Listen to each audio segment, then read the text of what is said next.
Hello friends, आप सुन रहे हैं माइक पे विद्या। मैं आज आप लोगों के लिए एक बेहद रोमांटिक कहानी लेकर आई हूँ। आशा करती हूँ कि आप लोगों को बहुत पसंद आएगी।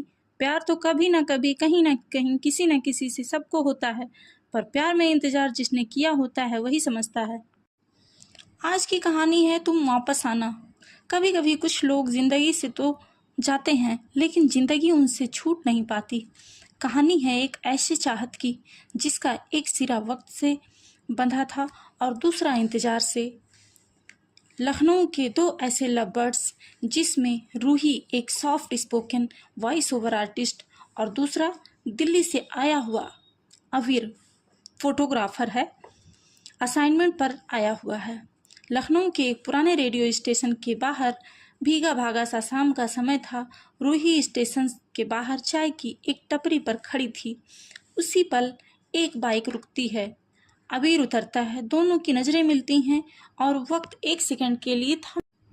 आप चाय बिना शक्कर के लेती हैं और आप बिना मुस्कुराए रहते हैं। बस इतना काफ़ी था शुरुआत के लिए। मोहब्बत की धीमी आंच।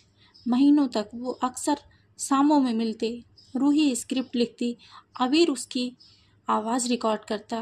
वो एक दूसरे के तन्हाइयों को धीरे धीरे भरने लगे थे, बिना कहे, बिना वादा किए।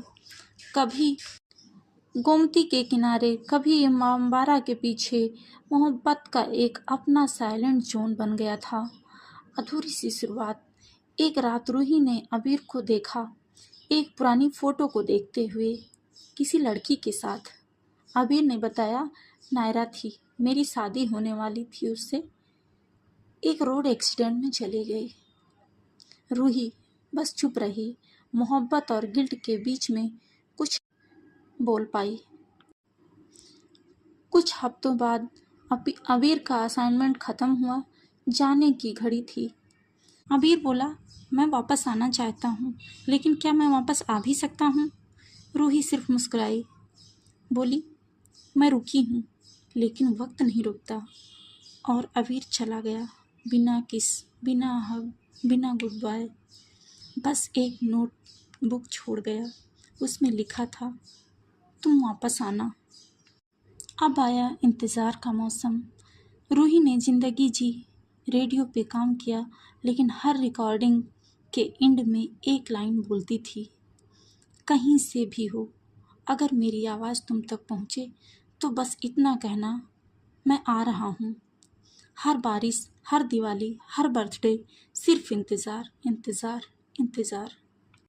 वापसी हुई 4 साल बाद। लखनऊ का वही रेडियो स्टेशन। रूही एक शो रिकॉर्ड कर रही थी। ग्लास वाल के पार कोई खड़ा था, अवीर। उसके हाथ में वही नोटबुक जिस पे एक लाइन लिखी गई थी, मैं वापस आ गया हूँ। रूही धीरे से मुस्कुराई, आंखों से आंसू गिरे और हेडफोन्स उतारकर बाहर चली गई। कुछ लोग जाते हैं लौटने के लिए और कुछ लोग रुकते हैं बस इंतज़ार के लिए। अगर दिल से कोई मांगे तो वक्त भी एक दिन वापसी कर ही जाता है। Thank you.